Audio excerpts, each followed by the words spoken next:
Glory, haleluya. Puji Tuhan, Bapak Ibu yang diberkati oleh Tuhan.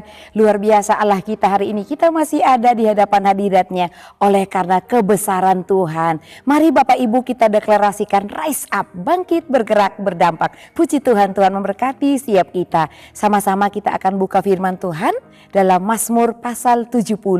Bapak Ibu, biarlah ayat-ayat ini menjadi menu rohani kita, makanan ternikmat di hari ini ya. Baik Bapak Ibu yang sedang menikmati kebahagiaan dalam Tuhan maupun Bapak Ibu Saudara yang sedang menikmati pergumulan hidup, tekanan-tekanan hidup yang Bapak Ibu Saudara alami, dan biarlah ini menjadi jawaban dan sukacita kita bersama. Mazmur 70 ayat 1 sampai ayat 6 kita baca secara keseluruhan. Demikian bunyi firman Tuhan. Untuk pemimpin biduan dari Daud pada waktu mempersembahkan korban peringatan. Ya Allah, bersegeralah melepaskan aku, menolong aku ya Tuhan. Biarlah mendapat malu dan tersipu-sipu mereka yang ingin mencabut nyawaku.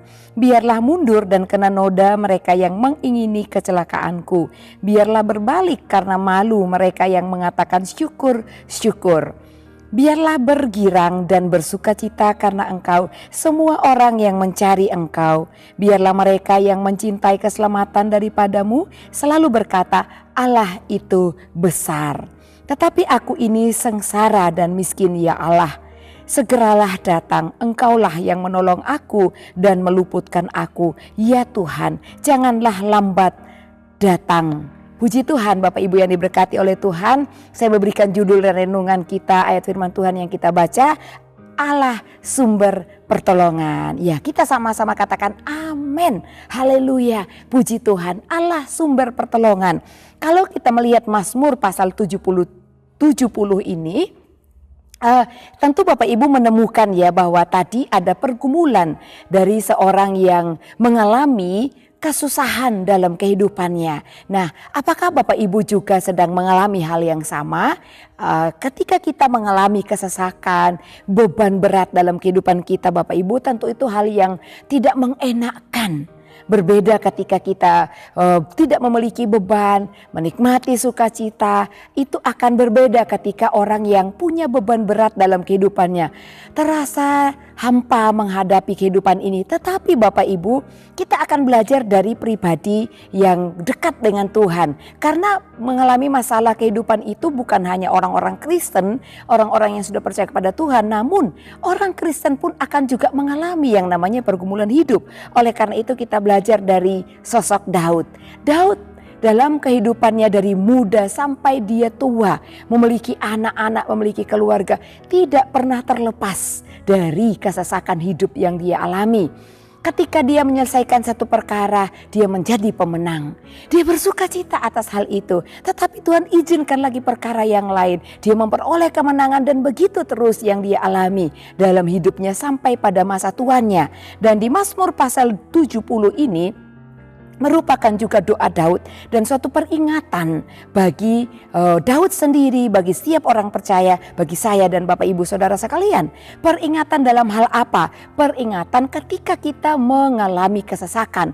Bapak Ibu berbicara tentang kesesakan, bagi Daud kesesakan itu terdapat dari luar dirinya dan dari dalam dirinya. Pergumulan pribadinya, melawan setiap kedagingan yang ada pada dirinya, melawan setiap mungkin hasrat manusia yang ingin marah dan membela dirinya atas musuh-musuhnya. Tapi juga ada lawan-lawan secara fisik yang terlihat. Bapak Ibu dapat lihat di ayat firman Tuhan, kebenaran-kebenaran yang kita temukan. Ayat 1, 2, 3 dan ayat 6 ini merupakan doa Daud ya. Bahkan dalam ayat 4 juga. Ada musuh di ayat yang ketiga dikatakan, biarlah mendapat malu dan tersipu-sipu mereka yang ingin mencabut nyawaku. Biarlah mundur dan kena noda mereka yang mengingini kecelakaanku. Daud punya musuh secara fisik Bapak Ibu Saudara. Bukan musuh secara roh saja. yaitu melawan roh-roh penghulu udara, melawan iblis yang sering menggoda kita, ya roh jahat yang sering mengunggah kembali kedagingan kita dan jatuh ke dalam dosa. Bukan hanya itu, tapi juga musuh yang adalah duri dari luar, yaitu musuh secara fisik, orang-orang yang bangkit melawan Daud, bahkan dari keluarganya sendiri, ya, anaknya sendiri. Nah, dan juga dikatakan bahwa bukan hanya dimusuhi saja, tapi juga ada perlawanan dari perkataan-perkataan musuhnya. Begitu dia diejek dan mereka memberikan perkataan-perkataan yang melemahkan. Kadang-kadang Bapak Ibu, orang itu belum mukul kita, tapi ketika ada kata-kata yang tidak membangkitkan semangat orang lain, tidak memberkati, sangat melemahkan, orang yang kuat pun dapat lemah. Tetapi berbeda Bapak Ibu ketika kita mengalami peristiwa tersebut dan kita punya Tuhan, kita andalkan Tuhan, kita lari kepada Tuhan, karena Allah adalah sumber penolong bagi orang yang mau percaya, orang yang mau mengandalkan Tuhan dan berlari kepada Tuhan, mencari Tuhan ketika mengalami tekanan hidup. Ayat 6, Daud mengatakan orang yang mencari Tuhan mereka akan bersukacita. Ya, di ayat ini dikatakan bahwa orang yang mencari Tuhan, ya, ayat 4 saya bacakan, ya, ayat 6 Bapak Ibu saya bacakan. Tetapi aku ini sengsara dan miskin, ya Allah segeralah datang, Engkaulah yang menolong aku dan meluputkan aku. Ya Tuhan, janganlah lambat datang. Daud berseru, ya, di ayat 6 bahwa dia membutuhkan pertolongan Tuhan yang segera. Kenapa Daud berkata segera? Karena Daud sudah tidak tahan Bapak Ibu Saudara. Daud ingin menutup mata, memejamkan mata, tapi rasa itu, lara itu masih dirasakan oleh Daud. Dia ingin melarikan diri, di kemana dia harus lari. Tidak ada perlindungan di luar Tuhan. Oleh karena itu dia berkata, Tuhan segeralah datang, janganlah berlambat Tuhan. Ini seruan orang yang sedang mengalami kesesakan hidup. Kalau Bapak Ibu Saudara dan saya, kita sedang mengalami beban hidup, mungkin beban pekerjaan, beban sakit penyakit, ekonomi, ataupun lawan yang dari luar. Mari Bapak Ibu, ketika kita sudah tidak merasa kuat lagi, jangan hanya menangis dan berdiam diri atau bercerita kepada orang lain, atau berteriak tanpa melakukan hal rohani. Datang kepada Tuhan. Dikatakan pada ayatnya yang kelima, orang yang mencari Tuhan, ya, orang yang mencari Engkau, biarlah mereka yang mencintai keselamatan daripadamu.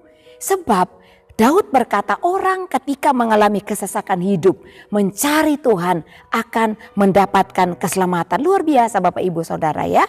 Oleh karena itu kita orang-orang yang percaya, hidup kekristenan kita harus berpaut kepada Tuhan. Karena kita adalah bagian dari pribadi Kristus. Bagaimana mungkin kita tanggalkan Allah kita dan kita hidup dalam pengertian kita sendiri, bersandar pada kekuatan diri kita sendiri. Semampu apapun, sekuat apapun, sehebat apapun kita, tidak ada seorang manusia pun yang bisa melawan yang namanya tekanan hidup. Tetapi kalau kita mencari Allah, datang berseru kepada Tuhan, menangis di kaki Tuhan, merendahkan diri di hadapan Tuhan. Artinya bukan hanya merendahkan diri, menangis di hadapan Tuhan, hanya minta pertolongan. Tapi ketika kita datang kepada Tuhan, akui bahwa Dia yang dapat memberikan kita kelegaan. Dia Allah yang memberikan kita kelepasan. Dia Allah yang memberikan kita kemenangan, bahkan keselamatan. Bapak Ibu, kita nggak pernah tahu apakah mungkin ada orang-orang yang memusuhi kita seperti Daud. Mungkin saja ada. Tapi pembelaan Tuhan itu terlebih dahulu dinyatakan bagi Bapak Ibu Saudara sekalian. Banyak hal yang kita tidak tahu Bapak Ibu di luar hidup kita. Mungkin ada orang-orang yang tahu tapi tidak menyampaikan kepada kita.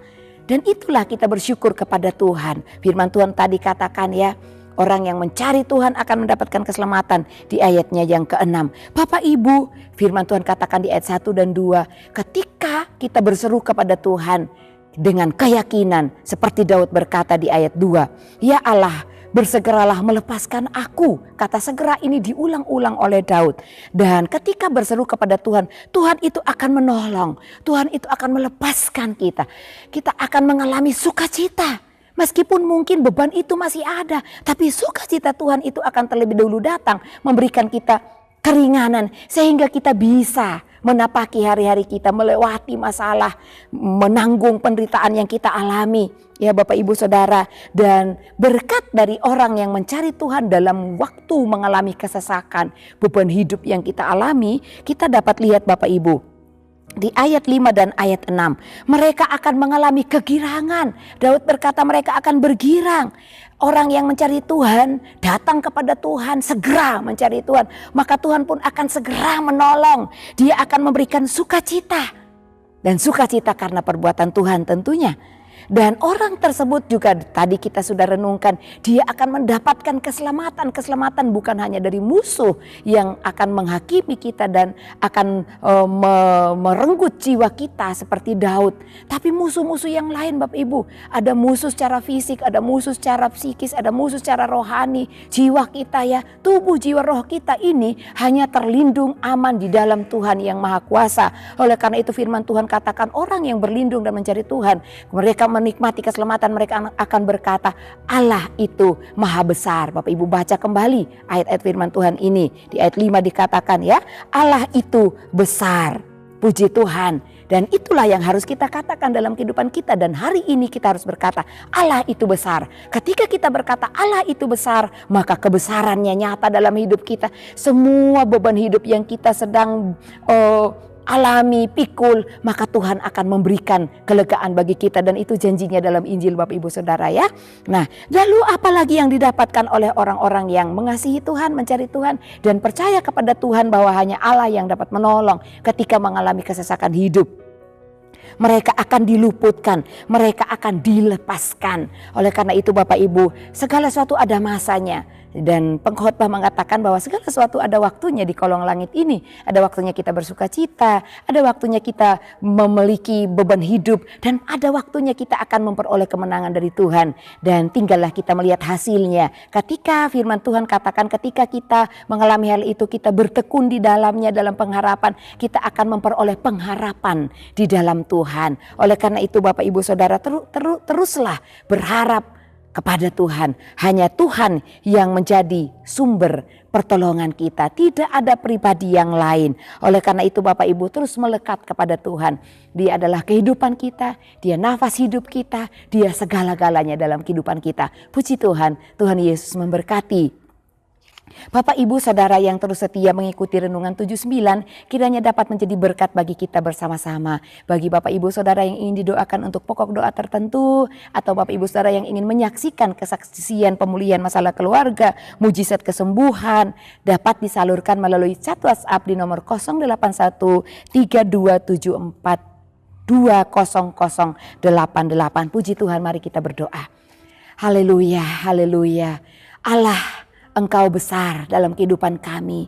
Allah sumber pertolongan kami. Kami bersyukur buat firman Tuhan. Bukan hanya kami yang mengalami beban hidup. Bukan hanya kami yang mengalami tekanan-tekanan dalam sepanjang hidup kami ini Tuhan. Pendahulu kami, Daud, seorang yang percaya kepada Tuhan juga mengalami sampai pada masa tuanya. Tetapi Tuhan, kami sebagai orang percaya mau terus berharap, menaruh pertolongan kami, berlari kepada Tuhan, mencari Tuhan saat kami mengalami peristiwa yang menekan kehidupan kami, sebab kami tahu Allah sumber pertolongan kami. Kiranya keluarga GPD Elsade Magelang percaya kepada Tuhan dengan segenap hati dan tidak bersandar kepada pengertiannya sendiri. Mengakui Engkau dalam segala laku keluarga GPD Elsade Magelang, maka Engkau akan meluruskan jalan keluarga GPD Elsade Magelang. Terima kasih Bapa, dalam nama Tuhan Yesus Kristus kami berdoa. Haleluya, amin.